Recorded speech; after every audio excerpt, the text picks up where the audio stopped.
And so it's one of those things where you're like, oh, I can just call them. But in reality, it is kind of like, no, like come in and see me. I know. And it's so hard because like I understand people need help. They want opinions. And my mom calls me every day. My heart was racing for 5 minutes. Do I need to be worried? I'm like, no.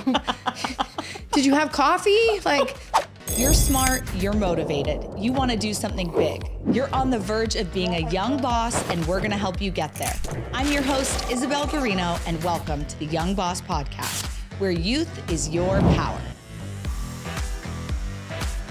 I'd like to welcome today's guest, who is a young boss in an aging industry, whose industry has become increasingly controversial and politicized over the last few years, and whose industry is also being challenged by TikTok remedies and social media health gurus, Dr. Erica Grabinski. Thank you so much for joining us today. You are our first healthcare professional, and we're so excited to have you. I am so excited to be here with you today.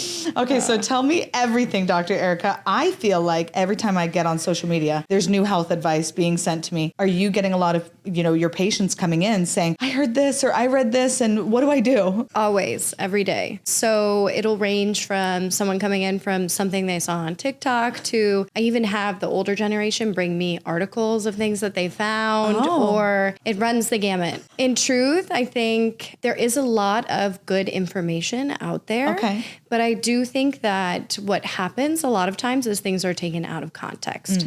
So much of what I do is kind of just help people interpret the information that they saw. What's good information, what's kind of maybe needs a little bit more information and kind of help guide them for what best suits them. Okay, that makes sense. I feel like, is there any particular websites where you're like, every time someone brings this to me, it's basically wrong? I found that everything that someone has brought me has some truth to it or some benefit. Okay. I mean, I guess that's just what I've seen so far.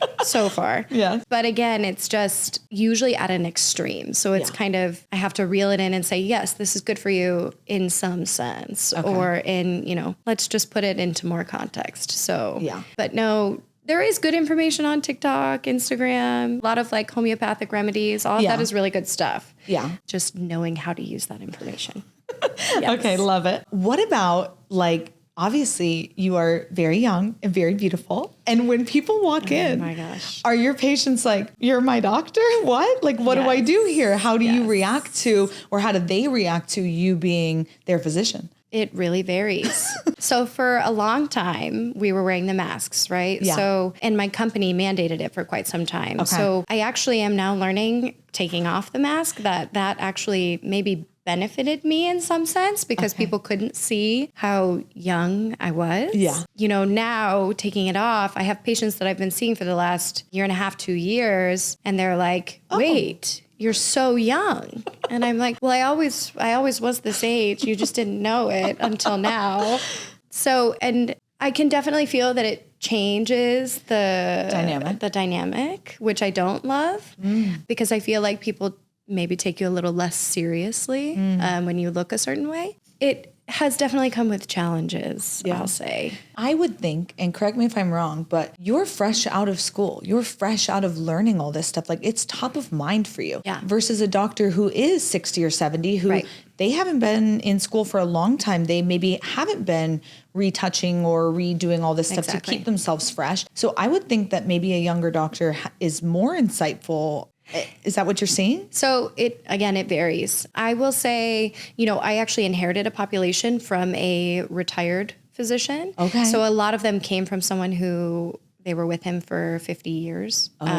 So they see me and I have all these new insights and, up and coming evidence-based medicine, and they love that. It does serve me and my patients well, I do think, being a younger doctor. But then, like anything, there's always the opposite side of that where people say, you don't have enough experience, you don't have enough years, having to build rapport with them, instill confidence in them that I am knowledgeable, board certified, that serves its own challenge. So comes with pros and cons, like anything, I'd say. I personally, I think it would be good, but I will say, I think I've told you this story. One time I had like a weird thing on my foot and I was like, oh my God, I have to go to the foot doctor. Podiatrist? Yeah. Podiatrist. So I go, it's just obviously you don't have a regular podiatrist. So it's just a random guy. I walk in, it's like the hottest doctor I've ever seen in my life. And I'm like, for my fucking foot. like, no. And he's like, what's wrong with you? I'm like, nothing. Like, I was mortified to tell him what was wrong with me. I'm like, I don't want to show you my feet. So funny. Do people like get kind of weirded out, especially men? Yes. Tell us. You know, I mean, obviously there are sensitive things that also need to be checked up on from time to time. Yeah. So I usually ask, are you comfortable first and foremost? And I would say 50% say no. Wow. Yeah. Which is okay, you know? Yeah. And I usually offer, you know, we have a chaperone. We could have somebody else come in the room if that would make you more comfortable. Yeah. But a lot of times people just say, no, can you just treat me with what you think is best and get me out of here? Okay. So to each their own. Okay. I'm here to help however I can best help. Unfortunately, otherwise I would send them to somebody else, but I'm the only doctor at my office. So, you are? Yeah. So it's just me. So if I can't help, then it is what it is. It is what it is. Okay. So, okay. yeah, what about then? It is a funny thing because I imagine, like, especially men walking in to see you and being like, especially the first time. Yeah. Yeah. If it's their first time meeting me, they're like, never mind. I think I'm okay. Okay. So what about the people who are working in the office with you? Maybe other nurses or any other medical staff. Have you ever had any like weird interactions because of, you know, your age? Yeah. So I would say when I first started, more so than now, half of my staff has more years of experience working in a medical office, I think 15, 20 years. And then half of my staff is younger than me, my medical assistants. Each serve their own challenges. But yes, when I first came into the office, there was definitely some pushback, certain boundaries that I was trying to set that this wasn't the way things had always been done, or trying to argue with me, argumentative, to prove their point. So I had to kind of work to, again, establish rapport, build respect with them, let them know that, yes, I run this office. I run this office, but politely.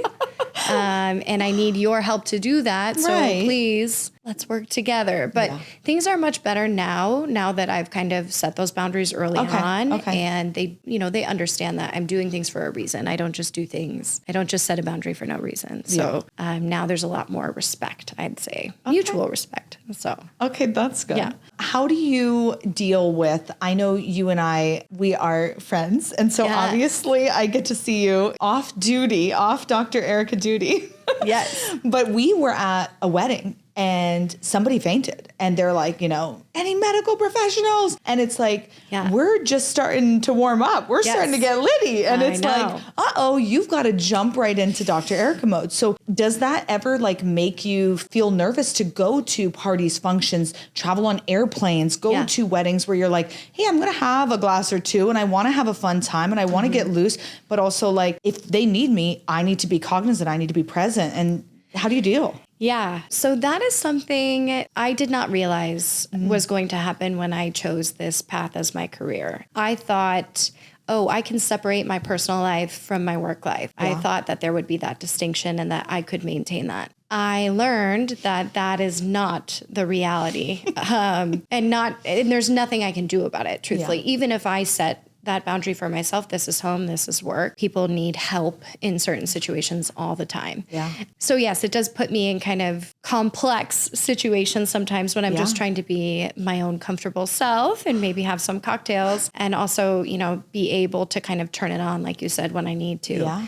It was hard for me to kind of deal with that because I wanted to just be myself and not be Dr. Erica. But I've kind of come to terms with it. I think I'm much more comfortable in my skills and I know if there was a scenario, what mental capabilities I would need to handle and do this. Exactly. And I also did a lot of research on like Good Samaritan laws and made myself more knowledgeable and comfortable if those situations were to happen. Okay. Yeah. So now, I would always have helped anyone. Right. I just more aware, I'd say. Okay. Yeah. I feel like it kind of sucks. It does kind of suck.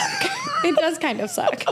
It's like a double-edged sword. Like I'm so happy that I can help people, but I will never be able to remove this part of my identity. No matter what. I mean, even if we're at dinner with girlfriends and somebody's like, hey, I've got a mole. Like, can you check this out? Like, you know what I mean? Or something weird. And it's like, you're like, I'm at dinner. Like, and it's even strange because people will say things casually to me and I will give like a casual response, but they'll like want more. They'll expect more. And I'm like, oh, okay, you really want me to turn it on? What level of turning on of my doctor personality do we want right now? Like, do we want to just be casual? Are we going deep? So I kind of just gauge that with like specific friends or family or whatnot. But it definitely, I feel myself shift gears constantly. I mean, I can't imagine because it is a job where I feel like everybody would love to know and have a doctor in their family and their close friend group, because it's like having a lawyer in your close friend group or family. Like, does this happen? Right. Yeah. And so it's one of those things where you're like, oh, I can just call them. But in reality, it is kind of like, no, like, come in and see me. I know. And it's so hard because like, I understand people need help. They want opinions and I want to be able to help. It's just, it's tough. It's a tough spot to be in, you know? I could see that. But my mom calls me every day. My heart was racing for 5 minutes. Do I need to be worried? I'm like, no. Did you have coffee? Like, you don't need to call me about this. Like, everything is fine. Yeah. But anyway. Yeah. Lots of medical advice. I love it. Yes. Okay. Very cool. So when we think about as a woman in business and running your own office as a female doctor, do you think being a woman impacts you positively or negatively? Do you feel like people view you differently? Or do you think it's like an asset to you? I feel like it served as probably an asset to me. In my role. I think that in my training throughout medical school and residency. Was there more boys? Yes. Wow. I do feel like it benefited. And, you know, this is just my personal experience. Yeah. I would have been better served being a male in training, just because there is a little bit of like an old boys club mentality throughout residency, although my program was great, I should say. But now in practice, it's so interesting how there's such a switch and there's like no time difference. You graduate in July and you start your job in August and suddenly everything has changed. People treat you with so much more respect and you're like, what happened? Nothing changed. Now being a female in the role that I am, I do feel like it is an asset to me. People feel more comfortable with me for some reason, just by nature. I think people maybe prefer female doctors. I don't know. They do. I do get people that come to me and say, I requested specifically a young female doctor. Yeah. So, well, young. Here we are. That's me. When you were in, school and going through all of your training and residency, was primary care really what got your heart and you were like, oh my gosh, this is for me? Or what do you see for yourself in the future? Yeah. You know what's so funny is I actually never saw myself in primary care. Okay. I almost feel bad saying it, but I realized from a young age that I was smart and capable and I liked science. So I knew that medicine was a good fit for me. Yeah. So I didn't go into it thinking, oh, I want to be a doctor. Oh, I want to do this. I want to be a cardiologist. I don't think that I ever felt that sort of like draw. I was drawn to science and knowledge and how we can make people better. So that's kind of what set me down the path. During residency, you try all of the kind of specialties. So I did an internal medicine residency, which most internists either become a hospitalist, which is just hospital-based medicine, outpatient primary care, internal medicine. So really we see anyone 18 and up. Or you go on to specialize in any of the internal organs. So like cardiology, nephrology, endocrinology, all of the specialties. So I envisioned myself in a specialty in residency. And then I kind of felt myself shifting in the sense of, I don't really want to go to 3 to 5 more years of school. And I'm really happy with the amount of knowledge, the breadth of knowledge that I have and the depth of knowledge of internal medicine that I feel confident I can take care of people. I loved hospital medicine, the fast pace, the high acuity, sick people. You really feel like you're making a difference. Outpatient primary care is a little different, right? Things are longer term. You don't see the benefit as quickly. But unfortunately for me, I went through residency during COVID and I just did a lot of hospital medicine. Arizona, we were hit pretty hard. So I was working way too much and I got burnt out. So I saw opportunity in outpatient medicine. A lot of outpatient docs end up becoming like medical directors, pursuing administration, teaching, clinical outcomes, which is really where my passion lies. Looking at data from patients who undergo a specific treatment or medicine and their benefit down the road. So still kind of doing medicine, but adjacent. Right. Looking more holistically, seeing things from a bigger perspective is really, I think, where my passion is. Okay. So I'm getting good experience now. The ultimate goal would be kind of that bigger picture. Yeah. Hey, future young bosses, if you're a sucker for valuable skills that will help you climb the career ladder and put you on your way to becoming a young boss, then you better subscribe right now and follow the Young Boss Podcast on Instagram or TikTok. Now, back to business. And you finished school like early. Right away. Took no breaks. No rest for the wicked. Typically, how long is somebody in school to do what you're doing? 4 years of college, undergrad. Yeah. And then I went straight through to med school, which is 4 years of medical school. 2 years of that is in the classroom. 2 years of that is clinical. Okay. And then after that, you go into residency, which ranges anywhere from 3 to 5 years. Oh. And then after that, you can specialize further in fellowship. So with college and medical school and residency, it's 11 or 12 years usually. So I went straight through. I finished when I was 25 when I finished residency, 26. That's amazing. So yeah, I was actually really young for my group. I thought if I stopped, I wouldn't go back. I might transition. I might someone told me once, keep going, because if you stop and you start making money and you start realizing the opportunities there, you likely won't go back. So I just thought, just turn it on, invest in yourself for a couple of years, grind, and go crazy. Reap the benefits later. Okay. You mentioned burnout, and I imagine that you probably deal with that a lot. Oh, yeah.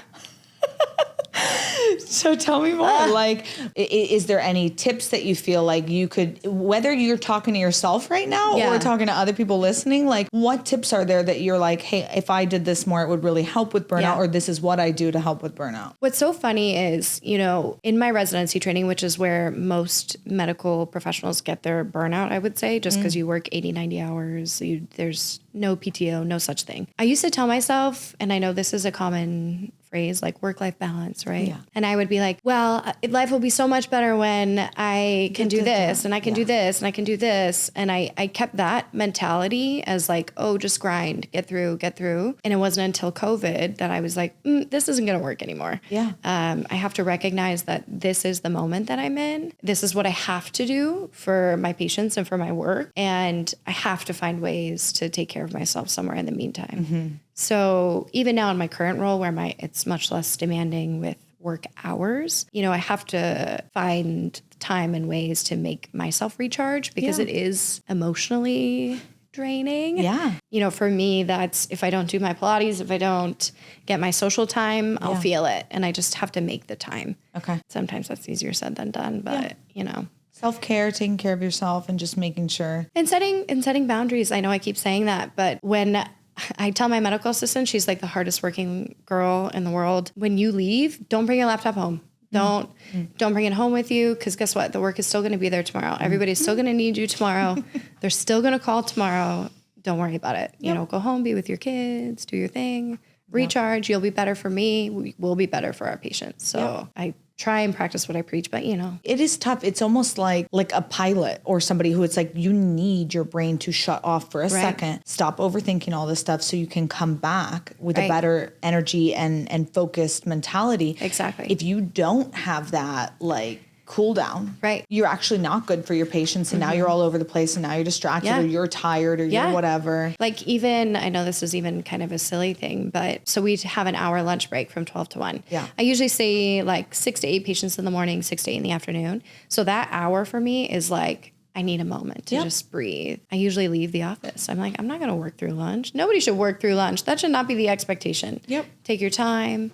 Recharge, because there's 6 to 8 more people who need you to be your best self 45 minutes from now. So it's important. It is. So when you're thinking about that and you wanting to take potentially more breaks or just set aside work-life balance, do you think that is because of your youth, or do you think that that's something that, you know, when you were doing your residency, they were pushing on you? It's interesting you say that, because I always felt like in residency, I was chief of wellness committee, whatever that means, but they're never, while they preach like work-life balance, there wasn't a strong push from within, right? Everybody still had this, like, we need to work, we need to go, we need to do this. I think is instilled in just part of our training over the years of just keep going, keep grinding. So I always felt like I was a little bit of the anomaly when I would say, take a break. Let's not work this weekend.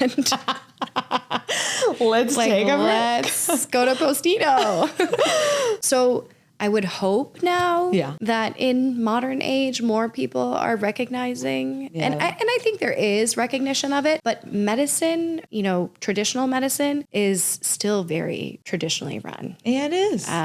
You know, I still feel like I'm pushing against a force, I'd say, but I hope that with more young people coming in, that we kind of keep fighting the good fight. Okay. So I agree. Obviously, I feel like traditionally, when everyone thinks about like what jobs are going to bring me the most money, they go doctor, lawyer, right? Those are like the two jobs where they're like, these are going to be stable. We're always going to need these careers, right? There's going to be so much money in this. And yes, I have to sacrifice all this time for schooling. But I know a ton of dentists and doctors and chiropractors, all sorts of different specialists who come to us for real estate investing advice because they're like, I might be making money, but no one taught me what to do with it, how to save it, how to invest it, what's appropriate. Yeah. So tell me a little bit about the money side of the medical professional. Are people really making crazy money like they say you're going to? Yeah. And then is there any education on what to do once you make that money? I will say that kind of old sentiment of doctors are rolling in the dough, that came from private practices. Oh. So when doctors used to own their own practices, they would practice medicine, reap the benefits based on how many patients they see, how much revenue they're bringing in, et cetera, et cetera. Okay. Now modern healthcare is switching to more insurance-based healthcare, right? I don't get paid by how many patients I see per day, by their productivity. I get paid based on outcomes, in a sense, some bonus potential. But basically, my organization is paid X amount of dollars per patient per year for me to take care of them. So it's much different than what was previously thought. Yeah. I mean, there is that shift away from private practice. They're being bought out by these insurance companies towards corporate healthcare. So the earning potential for physicians in a traditional sense, practicing medicine, isn't the same as what you think. Yeah. That being said, you know, there still is lots of money to be earned in private practices, which still exist most commonly in the form of like aesthetic spas, med spas, plastic surgery, because that's not insurance based. Right. Elective. So anything that's elective based is generally the money makers. Did they teach you about that? Nope. Nope. They're like, they don't even work in the hospital. They don't even teach you how to like properly document and bill a note. Like, because I technically do my billing, but it's based on like how many points I talk about, what we changed, etc. You don't learn any of that in residency. You learn that when you hit the ground running. And then you learn that when your boss gives you your first Q1 review and you're like, oh, I've been billing this wrong this whole time. Yeah, so it's a little, I hope that they're doing more of that, teaching along the way for everyone's benefit. Right. But like I said, it's a myth that I get paid based on each person. Yeah, I don't. Okay, so. And do they do any investment training? No, that actually comes from in residency, like your co-residents, right? So some of my residents were a little bit more financially savvy. You know, we get talks from like financial advisors. Okay. I mean, I can remember one or two, but you're still so deep in the grind at that point. You have no concept of anything. No. And you're like, I have patients to see. I have so much work to do. I don't even know what you're talking about. Right. So it's hard to even understand. Yeah. And you're thinking about all the debt you have that you can't even imagine. imagine investing. You're like, invest what? But it's kind of the wrong time for them to be talking to. It is. I mean, it's mostly like through word of mouth, through friends, through coworkers that you learn about those opportunities. Yeah. There definitely are ways to invest early in your like residency training that I probably wish I knew more about and took more advantage of. But do I feel like I'm behind because of it? Not necessarily. But do I feel also kind of money ignorant? Still a little bit. So thankfully, my family and my fiance and my network of wonderful people, you know, I'm not totally in the dark. So that's good. Yeah.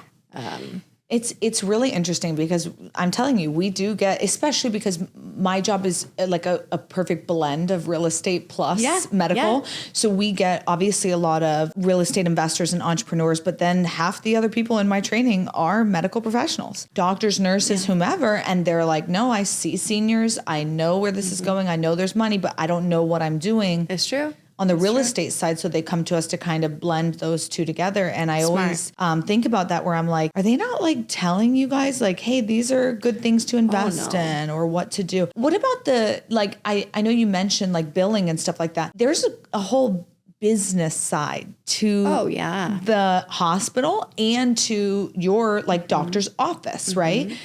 How much are you taught about that? Say in residency, I was chief in my last year, and I learned a little bit more about the hospital medicine there, which you would be shocked. You know, depending on what a patient is admitted for, the insurance will allow X amount of dollars and X amount of days. For them to be you as there. a doctor, do you need to know all that stuff? So you do, because at the end of that days, they say we're not paying anymore. So if you kept them. So if I kept them, then the hospital has to pay out of, so and they're not happy with you. They lose money, so they're not happy with you. Yes. So what are you going to do? Discharge the patient home when they're not ready, or to save the hospital money, or do right by them? You know what I mean? It's so that's the only context that you learn about it.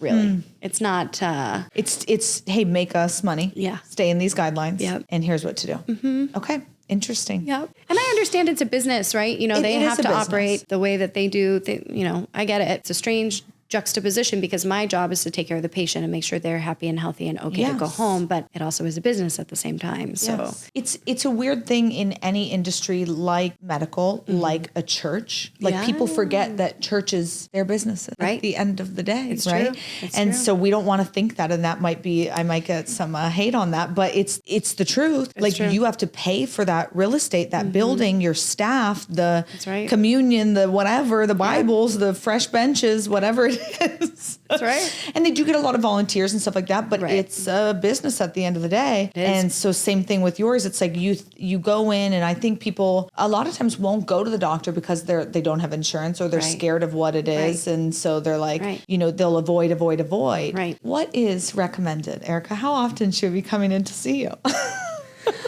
Well, depending on your age, right? I usually say just once a year. Once a year is good. If you take medicine, maybe more than that. If you have strong family history of something or another and you're of a certain age, maybe more than that. Everything for me is very individualized. But in general, if you're young and healthy, once a year is good. If you had to say, like, a lot of patients come into me for XYZ thing, and if everybody just did this, it would really help your health and everything, what would your top tip be? I am just really and truly a believer in all things in moderation, right? Okay. So I preach that loudly. I think that exercise should be done in moderation, right? Yep. So a couple days a week, nothing too intense, nothing too simple, something right in the middle. When it comes to your diet, lots of fruits and vegetables, but also balanced with meat if you can tolerate it, right? When it comes to red meat, a little bit, moderation here or there. Smoking, alcohol, marijuana, these things, chronically, they induce low levels of inflammation, which can cause problems down the road. So I just let people know,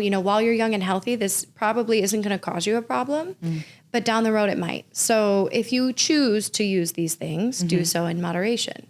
Get good sleep. So important. It helps your brain. 8 hours. Not in moderation. Not in moderation. That one is 8 hours. Well, truly, it's anywhere from like 6 to 8. Yeah. But get good rest. Take care of yourself. Stay hydrated. Drink plenty of fluids. In Arizona, I see a lot of dehydration. I like to remind people that yes, you lose a lot of water and you need to stay hydrated with water. But when you sweat, you lose a lot of your electrolytes, so your sodium and chloride. So I very commonly see elderly people with low sodium, which is actually more deadly than like dehydration, for example. So, and when you get fluids in the hospital, it's sodium chloride. So I tell people, you know, sprinkle a little bit of electrolyte water or whatever it is in there if you're outside, if you're working. But if you're eating a well-balanced diet with plenty of fruits and vegetables and protein, you should be okay. So again, just all things in moderation. Yeah. I like it. Dr. Erica's tips of the day. Okay. Any TV shows, documentaries, podcasts, books that you're like, this is actually kind of legit? I would just like to say that Grey's Anatomy, there are some truths to this show. Okay. Tell us. Everyone's like, that's not real life. That's not real life. And I'm like, I don't know. I kind of felt like I related to some of it. So I love when actually we had Kelsey here, who's a lawyer, and she was like, no, it kind of is like How to Get Away with Murder. Like, it's like, stand up and give me your case. And so I love it when people are like, no, there is some truth to it. There is. Like, you know, the exhaustion, the complicated relationship dynamics amongst your co-residents, like that exists. You know, that's real. Okay. So, I mean, I enjoyed watching it. It was fun. They have a lot of cases that you would never see. Right. But, you know, I mean, that's part of the show. Yeah. When like medical documentaries come out, like I just watched one literally like last week on Lyme's disease. And like stuff like that. Like, are you like, oh, let me watch this? Or does it almost frustrate you because some of the stuff is going to be off? Yeah. So whenever something like that comes out, I do like to watch it, but I do find myself getting frustrated because I feel like the information is, yes, it's correct information, but the way that it's being portrayed and the way that it's being, manipulated makes it delivery feel so much more strong. And I'm like, oh gosh, to somebody who doesn't know what I know, I can only imagine what they're thinking and what they're feeling. Then I get patients that come to me and say, I have XYZ, I have parasites, and I'm like, where did you learn this? Where are you getting this information? Like, let's calm down. But yeah, so there is a lot of good information that exists. It's just be careful. Be careful with it. Yeah. Okay. And hopefully you have a friend like me who can help you interpret it. Thanks for listening to another episode of the Young Boss Podcast with your host, Isabel Garino. Be sure to like, share, and follow on Instagram and TikTok, and subscribe wherever you get your podcasts. And let us know, do you have a doctor friend who you call for that weird mole? Remember, youth is your power.